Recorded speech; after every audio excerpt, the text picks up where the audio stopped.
Welcome to the show that loves all things movie and television. It is a special episode from us at Let's Be Real and Movie Games here today. We are going to be talking about the 2024 Oscars. We're going to be doing our little mini recap of the show and talking about our favorite wins and our most disappointing lows. So yeah.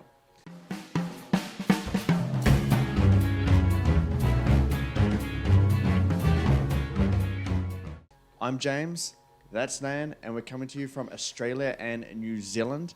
Earlier today, we did a live stream, a little bit of an Oscars watch party, if you will. And yeah, so if you want to check that out, you can, but it's going to sound a little bit awkward without the Oscars playing right next to you. So if you want to watch it, you can. You get a little bit more of our extensive thoughts there as we kind of covered almost everything in depth because we had to keep talking for over 2 hours and the stream was late. It was a whole fiasco this morning, but we got there. For us, it's like early in the morning. Like it's only like 2 p.m. for me, and Nan, it's probably like 5 p.m. So, we've had the whole day to just sit back, enjoy these Oscars, and so now we're going to talk about it a little bit more. But before we do jump in, head on over to our Twitter account or YouTube, leave a comment below. Just with anything that you want, questions, topics, ideas, we can have a chat over there, or we can cover something on our show. Who knows? Appreciate everyone for watching this and enjoying our stuff today. So let's just jump into it. Nan, the Oscars 2024 was just gone. What do you think of the ceremony? They did a little flashback or like a little back in time Oscars segment where the old winners would present or announce the nominees for the acting categories. We saw I'm Just Ken by Ryan Gosling. Some new stuff there, but some old stuff like Jimmy Kimmel hosting the Oscars again. So what do you think about the entire thing? Yeah, I thought it was good. Controversy free, no slaps, no arguments, no nothing. It was good. Jimmy Kimmel, if you watch one of his previous 4 Oscars that he's hosted, you've pretty much seen this one. It's a typical forced joke that was not funny. Yeah, pretty much. The best part of it was his skit with John Cena. That was largely because of John Cena. But no, I thought it was a relatively good Oscars. I'm Just Ken was clearly the best moment, performed by Ryan Gosling. There was like a meme come true. I did like the meme come true. I did like the touch of the previous Oscar winners for the acting categories talking about the current nominees. That was really cool. I think it's the first time in like 15 years that they brought that back, and it was good. It just made the acting categories a lot bigger, a lot more prestigious, as it should be. So Yeah, no, I'm pretty much the same. I did like this one. It's a shame that we had to deal with this whole live stream stuff for like the first hour where they announced some crucial stuff and we didn't really get a chance to get kind of immersed in it all. But I mean, it felt a lot shorter than it has before. So I thought the pacing of this show was a lot better than what we've had in recent years. I mean, the Oscars is like one of our favorite days as people who love movies and stuff like that. So we always look forward to it, but it is, usually quite a slog to get through, 3.5 hours, and there's only a very few highlights in it. So there was some stuff that, I liked and I didn't like. I don't care for Jimmy Kimmel at all. We just need some freshness into it. And I said it during the live stream when you were on a break, but we always talk about this and actors as some of iconic characters presenting the Oscars would be cool. That's probably the best way to really get some energy into this. But otherwise, like things like I'm Just Ken by Ryan Gosling, I thought that came at the right time. It comes like about 2 hours into the show, and it just kind of adds you just start get a little bit energized and hyped up again because it's such an interesting Oscars moment, stuff you wouldn't really see usually. We both criticized it in our live stream that we did, but the in memoriam, weird, like the dances being distracting and it going to different screens, and it was just a really weird way to do it, especially in such a sad moment where we had lost so much good talent this year as well. But obviously, I think everything else, I think it just ran nice and smoothly. No one said the wrong movie, or no one slapped anyone. So I think it was a good success overall. Probably the only issue was Best Picture. Al Pacino announcing that just abrupt. Ooh. That was weird. Yeah, but I forgot about that. That actually that pissed me off a little bit. I'm not gonna lie, because just the way he did it, it's just like, oh, I see Oppenheimer on here, and it's just like, okay, like no drum roll or anything. Come on, like, yeah, that annoyed me. But I mean, at the end of the day, whoever won. So I mean, that's a good thing. Any major surprises for you, or any significant surprises that you thought were like, whoa? Nah, not really. Not in terms of like, oh my gosh, what? Probably one of them is The Boy in the Heron winning Best Animated Feature.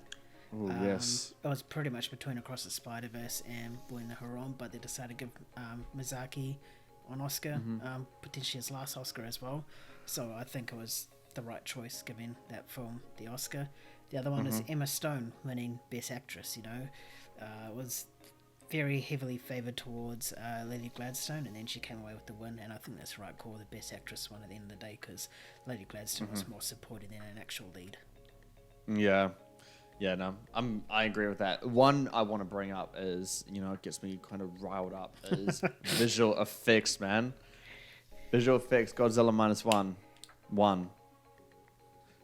I don't understand it. It's surprising. I know it was the front runner, but it's surprising that the Academy are just like, yep, that is the best visual effects of the year. Like, the VFX are better than the Creator and Guardians of the Galaxy Volume 3. Like, no, it's just not. Like, I mean, did they watch it without glasses on, or like, I just don't understand what was going on there. Because you can easily watch those two movies and know that it has better visual effects. What Godzilla -1 did great was using a limited budget to its like complete arsenal, and just like defy those kind of expectations based on the supposed budget, which they can't seem to get the actual number for. But it doesn't have best visual effects for the Creator. If we're going to talk about like the visual effects one, always annoys me sometimes. Just like, Oppenheimer wasn't even shortlisted, and yet it's winning other awards for best visual effects. And then there's just like years where like, Ex Machina will win, and it's just not better than other movies. It's always like movies where they do something interesting, and it just doesn't fit the title of best visual effects. So Godzilla -1 is another one. And visual effects is always a category where you play it a little bit. You always think the runner-up's going to get it, and it's usually the case, but not this year because Godzilla -1 got it. But yeah, I'm with you on animated film, man. Like, I know that we did our will win, could win, should wins the other night, and I did say The Boy and the Heron, but it's still a surprise to me. But for the reason that I stated in that video, they remain to this day, and I think it's just to give that little bit of an extra legacy to Miyazaki for this film and kind of what he's done for animated movies in general. But yeah, I mean, shout out to Shamik for saying it got robbed. That guy, man, he needs to stop talking sometimes. Do you know for the live action Miles Morales, he was like saying that it should be him getting it? He should be having that role. The guy's like 30 years old, so it's probably because he can't get anything else. That's why. Yeah, but he has the perfect voice for Miles, so we'll give him that. We'll let him have that one. Yeah. Live action short film. Wes Anderson won his first Oscar ever, man. Yes, and he's a very decorated director, but he wasn't present to get his first Oscar, which is surprising. Are you happy that Wes Anderson is finally an Oscar-winning director now? Yes, because his films are fantastic. They're visually fantastic, and some of them are fantastic. He has hit a bit of a lull with his previous few films, but he is definitely one of those directors that should be recognised, and it's nice to see that he has gotten some recognition, even if it's in the short film format. Yeah, I agree. One category that quite surprised me was sound. Zone of Interest beats Oppenheimer. I really thought Oppenheimer was going to take it just because it's quite an obvious film. It's quite flashy with its sound, but Zone of Interest is a little bit more subtle and quiet. But I mean, it won, and we talked on the live stream, completely deserving. Are you happy that it pulled the win above Oppenheimer? 100%, yeah. I think it had a fantastic sound to it, you know. It accompanied the film rather than taken away. It wasn't so bombastic. It was just quiet and subtle. But when you ever heard the sound in it, it was the main thing that you could hear or listen, you know. Like, it was so impactful. So I'm glad it won, and I'm glad the Academy recognized this film for it. Yeah. No, I agree. Yeah. What else was there? What about your Originals. one? Your big one? My big one. That's more on the positive side of things. I'm just trying to dissect the ones that are surprising, though. Barbie didn't win for costume design or production design. Do you think that's a good or bad thing? Deserving or not? What took its place was Poor Things, right? Yeah, it took out both of them from it. I think it is a good thing. I mean, if I were going to give it anything, it would be production, if I had to. But the production and the costume in Poor Things is fantastic on its own. So it's nice if it got snubbed. It just got beat by a better film with better creativity at the end of the day. It is quite funny that the only Oscars Barbie won was for original song. It didn't win. That's all it won. Didn't win anything else. I'm sure Sad. There'll be some Barbie bitches online probably complaining for sure. But hey, at the end of the day, it wasn't the best movie in those categories it was nominated for. I mean, I would argue that. I don't know. It's tough. I mean, Barbie and Poor Things are easily the top two for both those categories for the year for me. Yeah. In terms of production design, I do switch on and off between which one I prefer above them. But yeah, tough luck for Barbie. I always thought production design was almost a lock from the get-go. But then Poor Things released, so yeah. Films that didn't win any Oscars at all. Maestro. Is that a good thing or bad thing? Bit of both. It's a good thing because Maestro was a shit movie compared to what's the first one he did? I forgot it. A Star is Born. A Star is Born. You know. Yeah, definitely. That one was clearly his best film that he directed. Maestro just seemed like as if he was trying so hard to win an Oscar, and it clearly blew up in his face. So poor Bradley Cooper. Maybe his third time lucky. You know, just don't try so hard, because the best thing about A Star is Born is that it was so organic in its rise. You know, no one was expecting it to be that good or that fantastic, and it just blew everyone away. But you could watch him Maestro, you could just tell he was trying in terms of the dialogue, you know, the composing of some scenes. You know, you could just see that he was trying to force those voters to vote for him. But, yeah, and he was getting a little bit too fancy with it all. Like you just get that feel for it, and yeah, it didn't work out. And I think kind of everyone saw that he was trying a little bit too hard there, and yeah, you're right. He should go for something a little bit more organic next time. Another movie that I haven't heard even named in a long time, surprisingly, because it was nominated for Best Picture. That's Past Lives. That won nothing as well. It feels like everyone has forgotten about that movie. Like, I don't know. Are you in that same boat? Have you heard anything about it? No, I haven't. Because I know that mid-year, when the film festivals were around, it was being talks of, you know, being one of the big ones. But then I guess that's when all the actual Oscar big boys came and just steamrolled it. So Past Lives was just pretty much there for a filler. To be honest, I don't think it could have won anything else. Is it nothing that you think that it would thrive in? Nah, not at all. I would say actress, but after seeing Emma Stone, it was just first round knockout. So I think it was just there for filler to make up the numbers, really. Yeah, it's so sad. I mean, like we were saying in the stream, I would have loved to have seen like a ballot showing the total votes for each film in each category and just kind of see where Past Lives actually stood. Yeah, I think that would be interesting. Yeah, and you know, we've covered it before. Across the Spider-Verse, that didn't win anything either. I mean, score. I wish it got nominated for that because it absolutely deserves it. But the biggest shock for me, Killers of the Flower Moon, 1-0. Bro, that one's mind blowing to me because it's, you know, it's Martin Scorsese, it's Leo, it's Robert De Niro. Like, film legends have made this movie. Everybody loved it. So high, like highly rated everywhere, but just couldn't pull together a single win. Yeah, it just goes to show how competitive this year was. If Killers released last year, it probably would have dominated everything everywhere all at once for sure. Yeah. Even if it released this year, it could probably dominate as well. So I think it just released in a year where just the competition was so good High. and Yeah. high that it ended up getting dominated. Even Lily Gladstone, she was one of the favourites to win actress, and she couldn't pull it off. Just goes to show that they should have submitted her for supporting, because I definitely think she would have taken that one away. Yeah. I think it would have been a good competition as well, but oh man, it's tough. I think it deserves something, but yeah, you're right. I don't know where you can put it, you know? And the good thing about this year's Oscars is that it was a little bit more diverse in terms of winners. So in terms of films that won multiple Oscars, there were only 3 this year. And that was The Zone of Interest, Poor Things, and Oppenheimer. Zone of Interest won 2. So that would be International Feature and Best Sound.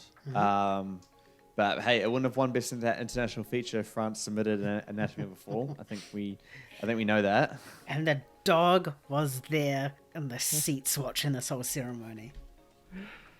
Good old Messi. I wonder, do you think he like pooed in the seat? No, he seems like a well-behaved dog. Yeah, he does. He was clapping and everything. And then you have Poor Things, which gave me and Nan a little bit of a scare. It started to win kind of all those technicals. It won 4 Oscars: makeup and hairstyling, costume design, production design, and Best Actress. So yeah, Nan, is that like the right amount? Do you think it could have won anything else, or wasn't deserving of one of those? Nah, I think it won all the right ones. The only one it could have potentially won was cinematography, but I was going toe to toe with Oppenheimer as well. But I think it won the right amount. I mean, Haydenhow, don't back down from what you said the other night, you know, in terms of who should win Best Makeup and Hairstyling. You went with Maestro. your boy, Maestro. I did, because of the prosthetics. So, but are you happy? Would you have preferred Maestro to win over Poor Things? Preferred, probably not. Surprised if it did, I wouldn't be, because it's still a good film in the makeup and hairstyling department. I wouldn't be bothered either way. I wouldn't be like, oh, what the fuck? Yeah. But, yeah. No, yeah. But I think Maestro Poor got Things snubbed. is very Do not stop that. You know that triggers me when people say snubbed in the wrong way. And then I think the big news of the night is Oppenheimer. It's just one of the, I don't know if I should say it yet, but one of the most successful films of all time. I think that's a fair thing to say right now, because it's won Best Picture, Best Director, Best Actor, Best Supporting Actor, a bunch of the technicals, and it also made nearly $1 billion. It is the 3rd highest grossing film that has won Best Picture, and on a limited budget compared to what you see today. I would say the amount of success it's gotten, you know, commercially and through the awards, plus box office, also selling out in physical media copies, all that stuff. I think it's one of the most successful films of all time, based when you take in everything that makes up success of a movie. Would you agree with that? Or are there other candidates out there for you? Probably. I mean, the films that won, 10, 11 Oscars definitely have a case, like La La Land and Lord of the Rings, by far. Titanic? Yeah, I forgot about that. But Lord of the Rings, it's successful on the movie front, merch front, and book front as well. So that's a big case for most successful movie of all time. I mean, it's the reason why our tourism is so good, really, in New Zealand. Yeah. It's the only reason why people come and visit New Zealand. But no, I do agree. It is one of the successful, for all the stuff you mentioned, plus a mid-90s rating on Rotten Tomatoes as well. It's definitely one of this most recent memory, most successful, probably in the past 2 decades, for sure. Yeah, it's just such an incredible achievement on all levels, and I think we've kind of held the same sentiment all year that, this is Nolan's movie, like his magnum opus so far into his career. And it's just such at least for me, a really nice moment to see it all culminate together for a best directing nod. And I just think he gave, such a great speech at the end of it. He's just, he just handles it with just such class. And he acknowledged everyone and also movies and stuff. So I thought it was just really good. But yeah, it won, best picture, best director, best actor, best supporting actor, best original score, best cinematography. I don't really know. I mean, best editing as well. Mm-hmm. It's just, I mean, do you agree with any of those ones? Or disagree with them? Not at all. Not at all? Not at all. Yeah, I mean, I think it could have taken, best adapted screenplay. We haven't talked too much about that. American Fiction won that one. Do you think that was a fair call to make? Yep, I think it had a better screenplay than Oppenheimer. Just mainly because the whole film was purely screenplay driven. So I'm not really mad about that at all. I think American Fiction definitely deserved that. Yeah. Except for Davine Joy Randolph. The Holdovers. Nothing. That is surprising. Sad about that one, because I know you're rooting. You love that movie, or you're rooting for it quite heavily for this Oscar ceremony. Mm-hmm. Anything that it could have or should have picked up? Maybe actor. I feel Giamatti's acting was more complete than Cillian Murphy's. I mean, Cillian Murphy's was just staring into blank space for a lot of the time. But I think Giamatti definitely should have been recognised for that. But at the end of the day, I'm still happy for Cillian because he still gave us a fantastic performance as well. Yeah, for sure. What else missed out? I mean, I think best original screenplay, I think I would prefer The Holdovers over Anatomy of a Fall, which actually won at the end of the day. Yeah. What about you? Would you agree with that one, or? That one's so close because they're both great screenplay-wise. I enjoyed Holdovers more, so I'm going to be a bit biased and say Holdovers probably should have won. But then again, Anatomy of a Fall, we talked about it on our Could Win, Should Win, Will Win podcast. It gripped you. You never knew what was coming. You never knew if she did or didn't kill the husband, it was just, you were constantly engaged throughout the entire runtime. Whereas the Holdovers was just, it took you on a journey between two characters. Yeah. For sure. I don't know. I actually don't know who I would choose. They're so close. But did you hear the recent news about Holdovers, actually? A little tangent here. That it was plagiarized, nearly line by line. No, yeah. That news came out I think I was reading it on Saturday night. And a screenwriter said that he wrote the script back in 2013 or something like that. And it's when people send in scripts and they just go to all these people and see if they get picked up or not. And he remembers it. And then there was all these documents comparing them, and it's pretty much the same, dude. It's a really bad look. So if it had won, it would have been weird to see. But it's probably why it didn't win. Yeah, probably why it did not win. Any other interesting moments that really stuck out to us at all? Nah, not at all. It was a fairly safe and unentertaining sort of Oscars this year. That seems like as if they learnt from their mistakes off the 2022 slap. Yeah, they've just gone safe, back to basics. Nothing too extravagant. There was an awkward tequila shot between the entire crowd. That was funny. Which was funny and cringe, but... Yeah, it's cringe funny, yeah. Yeah, but I think the best segment was, I've said it before, was that segment between Kimmel and John Cena. Largely carried by John Cena. I think he just took that role so well. I actually didn't see that, but do you remember a couple of years ago, man, that People's Choice Award Oscar that they did? First and only time ever. Yeah, it was so bad. People could vote on Twitter or something like that. So stupid. I'm so glad the Oscars have moved away from doing stupid things like their best popular thing, and they would do like they would reveal some categories Oh, before. not on the, yeah, and it was stupid. Like, that one, yeah, they had like Zack Snyder is the one that won for that People's Choice Award because those bots all took it over. Snyder cunts made him win an Oscar. Yeah, but man, like I'm, like don't get me wrong, I'm really happy for Christopher Nolan, Emma Thomas, and Oppenheimer. Like you would know that, and anyone who like listens to us regularly will know that as well.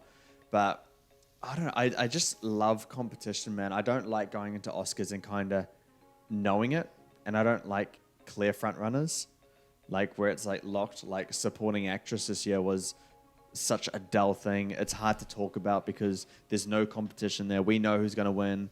We're not here to say like Emily Blunt, oh, she like has a chance, you know. Yeah. It's just like Davine Joy Randolph won everything, and so it's like that's all we can really say. This has been one of the closest Oscars in recent memory, apart from those few categories, you know. I guess every category can't be so close. There's always going to be a clear front runner, but I have enjoyed on how close, because really anything could have won. Best actor, anything could have won. Actress, anything could have won. Supporting actor, maybe. Yeah, maybe. I don't know. Nah. Robert Downey Jr. had it for a while. Yeah, but no. I mean, you're right that it's more competitive this year, but I still think we need to make it a little bit more competitive. It's like watching everything and you kind of know the outcome. Yeah, like you watch sports. You know, I've watched sports, and it's not fun to watch a game when you know who's going to win. Like, there's not much there to really think about. You just kind of sit back and be like, oh, okay, yeah, they won. But I think this year I did do it a lot better in terms of getting some more competition. But I do get a little fearful for this next upcoming Oscars in 2025, because what are the movies that can really make waves there, you know? Like, there's not much. Furiosa. Dune, Furiosa.